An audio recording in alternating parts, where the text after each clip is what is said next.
Here we are at DrupalCon 2019. I'm joined by Adam Kirby, who heads up the marketing team at Mediacurrent, one of our awesome partners. Thanks for joining us, Adam. No problem. So I talked with one of your colleagues earlier today. I'm really interested to hear, you're actually marketing for an agency, which is, there's not that many people we've talked to that are in that seat. Okay. So I'm really interested to hear kind of about the work that you're doing and how you're like the cobbler building his own shoes, and right, sometimes that gets overlooked. So what is it like to actually lead the marketing team inside of an agency? So I came from a B2B organization, large enterprise organization, and honestly it's not quite different other than what we're selling. So previously it was products, and now we're selling services, so you really have to approach that in a different way.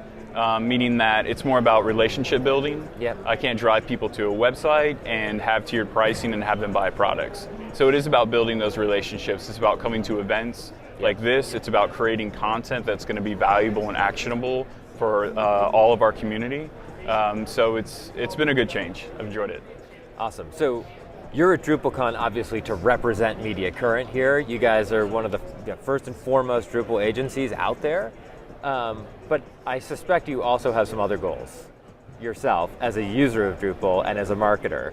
What are you tapping into here? What are you taking away from the conference and the sessions? So one of the big things I wanted to do this year was actually go to Pantheon's Partner Day. I missed out last year, and I heard it was just an awesome experience. And so seeing your session actually was awesome. Pretty insightful. Cool.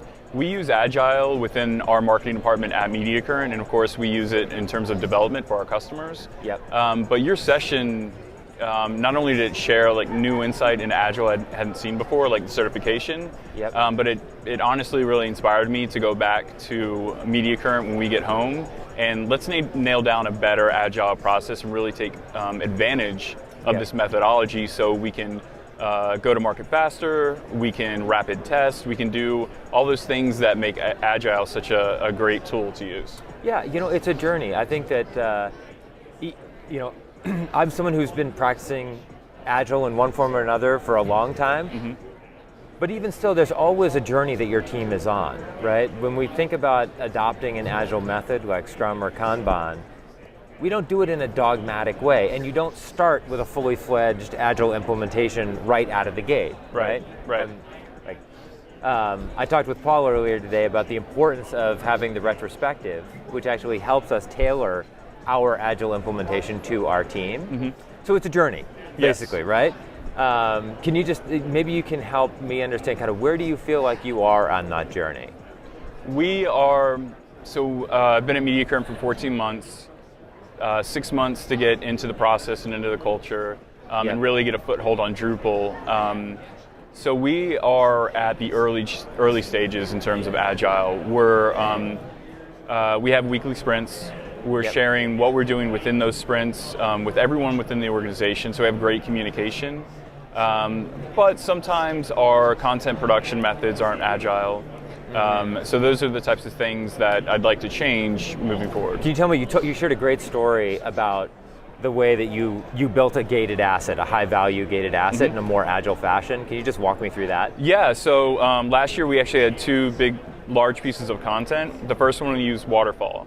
It was a bunch of research, a bunch of writing, and then a bunch of design, and the whole process took about 3 months. And then we pushed out this content. It was great content, but during that entire 3-month cycle, we weren't writing about this particular topic, or we weren't putting it out there for our clients. So flip to an Agile method, what we did is we realized there were, say, 10 chapters within this guide that we wanted to create. So rather than writing all that up front and pushing it out, we wrote chapter by chapter. We shared that on our blog, we shared it through webinars, and we actually got feedback from our clients, iterated on it, made updates, and then at the end of the day, after those 10 chapters were complete, we put them all in a guide. So not only did we get value in terms of feedback and a better end product, but we got immediate value from each chapter as we put it out in terms of SEO, in terms of engaging with our community. Yep. So it was a really, really good experience. So that's a great articulation of the Agile process. That's probably a great place for us to stop. Adam, thank you for coming by. Thanks for having me. I appreciate it. Awesome. Thank you.